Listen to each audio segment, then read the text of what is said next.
তো বস, গতকাল সাইয়ারা ছবিটা সিনেমা হলে মুক্তি পেয়ে ছবিটা আমার কেমন লেগেছে আমি রিভিউতে বলেছি। এই ছবিটা নিজের ডে ওয়ানে বক্স অফিস যে নাম্বারটা আনবে সেটা ম্যাসিভ, এটা নিয়ে কয়েকদিন ধরে কথাবার্তা চলছিল।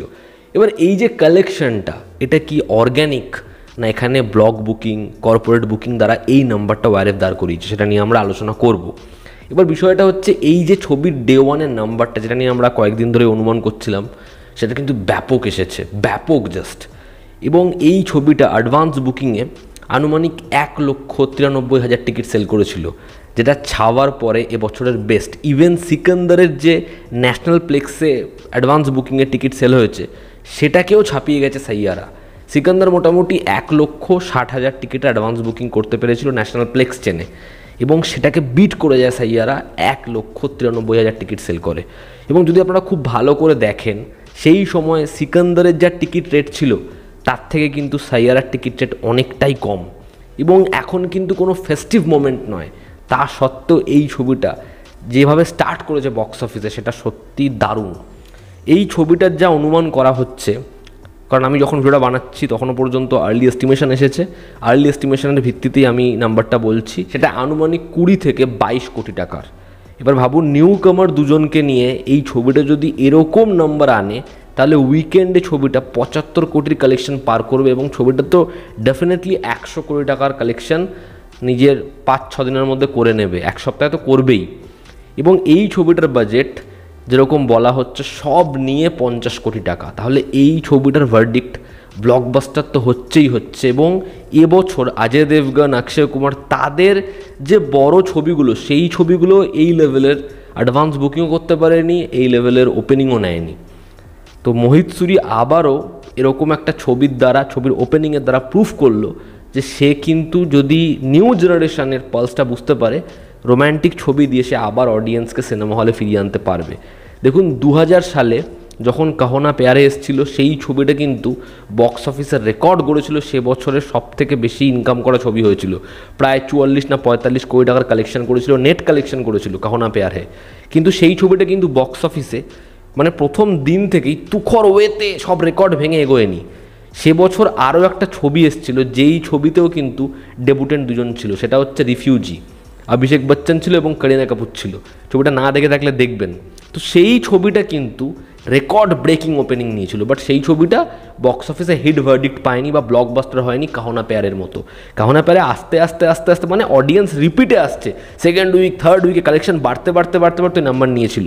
এবার রিফিউজি যে ওপেনিংটা নিয়েছিল 2000 সালে, সেটা কিন্তু সেই সময় প্রায় 1.5 কোটির কাছাকাছি, মানে সেটা কাহো না প্যারের থেকে অনেক অনেক বেশি, এবং উইকেন্ডেই প্রায় 4.5-5 কোটি টাকা কামিয়ে নিয়েছিল। মানে আমরা যদি 2000 সালের সবথেকে বড় ওপেনিং নেওয়া ছবি দেখি, তাহলে সেটা ছিল হচ্ছে মিশন কাশ্মীর, ঋত্বিক রোশনেরই ছবি। এবার সেই ছবিটা যতটা স্টার কাস্টও ছিল, বড় প্রমোশন এসেছিল, কিন্তু যদিও সেই ছবিটার সময় ক্ল্যাশ ছিল।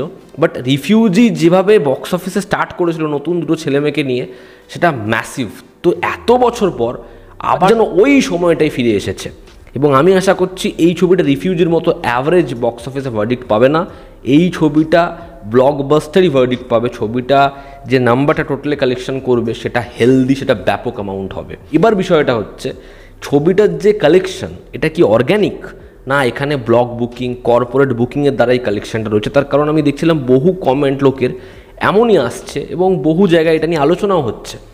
তো বিষয়টা হচ্ছে এই যে কর্পোরেট বুকিং, এটা কোন কোন ছবিতে আপনারা পরপর শুনলেন। দেখুন, যত বড় বড় ছবি কালেকশন করেছে, খালি অ্যানিমাল এবং গাদার 2 বাদ দিয়ে সব ছবির সাথে কিন্তু এই ব্লক বুকিং, কর্পোরেট বুকিংয়ের নাম যুক্ত হয়ে রয়েছে। পাঠান দিয়ে কিন্তু এই কর্পোরেট বুকিংয়ের নাম মানে সেটা ম্যাসিভভাবে শোনা যায়, সেই সময় আলোচ্য বিষয় হয়ে ওঠে। তারপরে স্ত্রী 2 এর সময় এই বিষয়টা শোনা যায়, ইভেন ছাওয়ার সময় শোনা যায় যে এরকম পরিমাণে কর্পোরেট বুকিং হয়েছে, যে কারণে নাম্বারটা তারা এমন পরিমাণে বাড়াচ্ছে যে সবথেকে বড় ওপেনিং ডে সেটাকে ভাঙতে হবে, সিঙ্গেল ডে রেকর্ড ভাঙতে হবে, এবং টোটাল কালেকশন ভাঙতে হবে। প্রত্যেকটা ছবির জন্য নিজেদের মধ্যে কম্পিটিশন রয়েছে।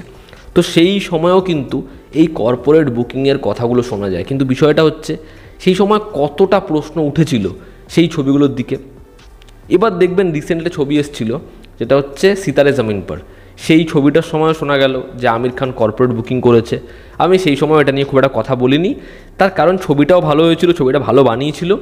আর আরও একটা বিষয়, ছবিটার না যে অডিয়েন্স ছবিটা দেখতে যাচ্ছে, সেটা কিন্তু আমি নিজের চোখে দেখেছি যখন আমি নিজের চোখে দেখি না বা সেটাকে পুরোপুরি দেখছি একদম ট্রেড এক্সপার্ট থেকে শুরু করে চারিপাশে একটা ফেক বাবল বানানো হচ্ছে, তখনই আমি সেটার এগেনস্টে কথা বলি।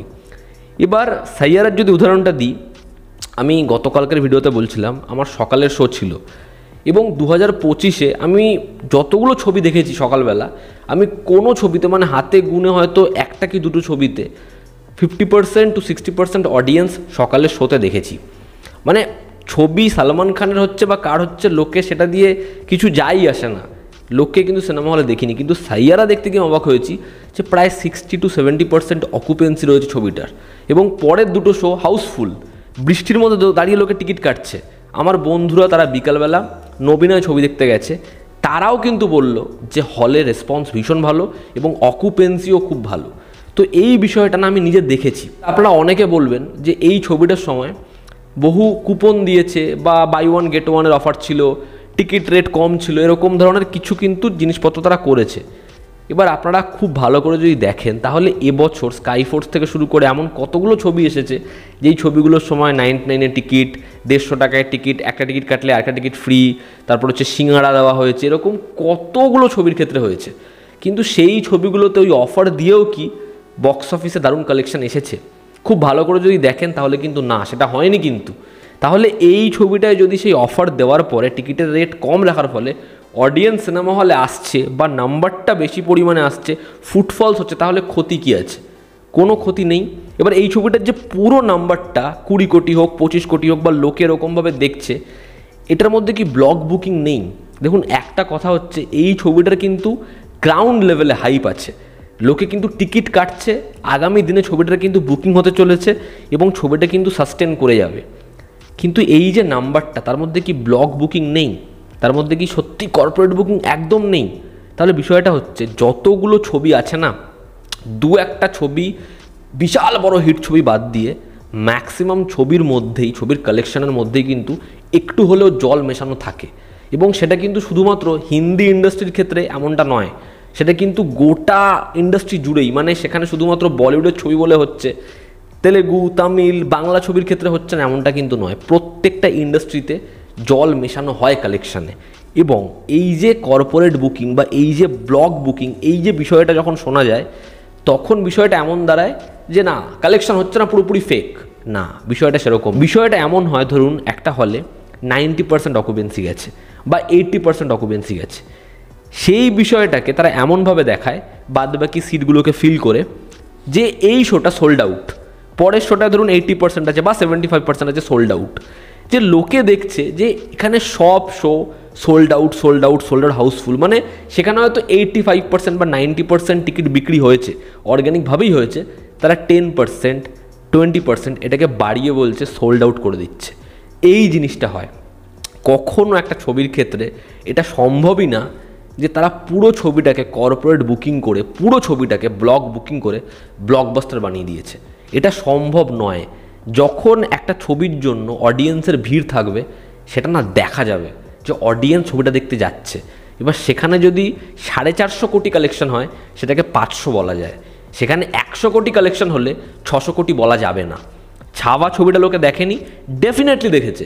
সেই ছবির যে নাম্বার, সেটা ডেফিনেটলি হয়েছে। এবার সেখানে হয়তো 50 কোটি বা 70 কোটি, আমি আনুমানিক বলছি, হিসাব দেওয়ার জন্য বলছি, সেটা হয়তো কর্পোরেট বুকিংয়ের, সেটা হয়তো ব্লক বুকিংয়ের, সেটার টিকিটটা হয়তো নিজেরা কেটেছে, কিন্তু সেই ছবিটা কিন্তু 500 কোটির বেশি কালেকশন করেছে। একইভাবে স্ত্রী 2, একইভাবে পাঠান, এই ছবিগুলো কিন্তু সেই নাম্বারটা এনেছে, তার ওপর সেটাকে বাড়িয়ে বলা হয়েছে, সেটাকে আরও বাড়ানো হয়েছে, যেটা একটা রেকর্ড। এবার পরবর্তী সময় সেই ছবিটা কাছাকাছি পৌঁছে গেছে, তারা আরেকটু বাড়িয়ে বলছে এটা এবার নতুন রেকর্ড, এটা আবার নতুন বার সেট করলো। তেলেগু ইন্ডাস্ট্রিতে আপনি ডে ওয়ান কালেকশন, উইকেন্ডের কালেকশনের কোনো স্ট্রেস পাবেন না, ঠিক আছে? আপনি জানতেই পারবেন না কিভাবে, কোন জোন থেকে, কোন পার্টিকুলার জায়গা থেকে এরকম লেভেলের টিকিট সেল হলো।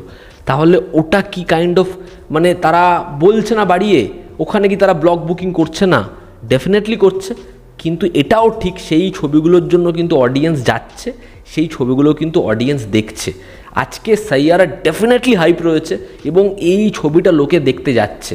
সেখানে অবশ্যই কিছুটা কর্পোরেট বুকিং, কিছুটা ব্লক বুকিং হতে পারে, কিন্তু এটাও কিন্তু একইভাবে সত্যি, সেই ছবিটা লোকে দেখতে যাচ্ছে, সেই ছবিটার জন্য একটা ক্রেজ রয়েছে। বড় সব ছবির ক্ষেত্রে প্রত্যেকটা ইন্ডাস্ট্রিতেই কম বেশি বিষয়টা হয়।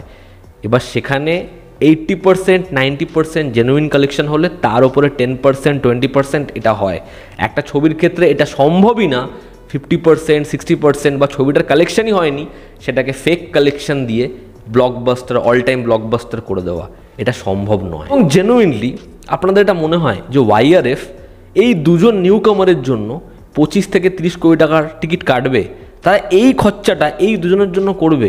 আরে ভাই, ও আহান পান্ডে শাহরুখ খানের ছেলে নয়, বা ও অক্ষয় কুমারের ছেলে নয়, বা ও আমির খানের ছেলে নয়, একদমই নয়। তো ওয়াইআরএফ এই দুজনকে লঞ্চ করার জন্য 25, 30, 40 কোটি টাকার টিকিট কাটবে, যেখানে তারা সম্রাট পৃথ্বীরাজের মতো ছবি, এত বড় ছবি, বা যেখানে শামশেরার মতো ছবি, এরকম ধরনের ছবিকে বক্স অফিসে ডিজাস্টার হতে দিল। তারপরে তারা পাঠানের জন্য ওয়েট করলো। পাঠান ব্লকবাস্টার হওয়ার পরেও টাইগার 3 সেই ছবিটা কিন্তু ব্লকবাস্টার হলো না। তখন তারা এরকমভাবে ম্যানুপুলেট করে, মানে যখন ম্যানুপুলেশন সবথেকে চরম জায়গায় লোকে এরকমভাবে অ্যাজিউম করছে, তাহলে টাইগার 3 সেই ছবিটাকে ম্যানুপুলেট করে তারা অল টাইম ব্লকবাস্টার করালো না, 500 কোটি 600 কোটি করালো না। এই ছবিটার বাজেট 50 কোটি, দুটো নতুন ছেলে মেয়ে, তখন তারা 25 কোটি 30 কোটি টাকা কর্পোরেট বুকিং করবে? সত্যি আপনাদের মনে হয় এটা? তো এই ছিল আজকের ভিডিওতে, তোমাদের কি অপিনিয়ন জানিও। সাইয়ারা বক্স অফিসে ম্যাসিভ ওয়েতে স্টার্ট করেছে, দেখার এই ছবিটা লং রান নেয় কিনা, এই ছবিটার ফাইনাল যে নাম্বার হয় সেটা কোন জায়গায় দাঁড়ায়, ছবিটার ভার্ডিক্ট কী হয়। তো এই ছিল আজকের ভিডিও। ভালো লেগে থাকলে লাইক করো, শেয়ার করো, সাবস্ক্রাইব করো। তোমাদের কি অপিনিয়ন জানিও। জনতা আমাদের পাশে আছে। আবার দেখা হচ্ছে। Take care.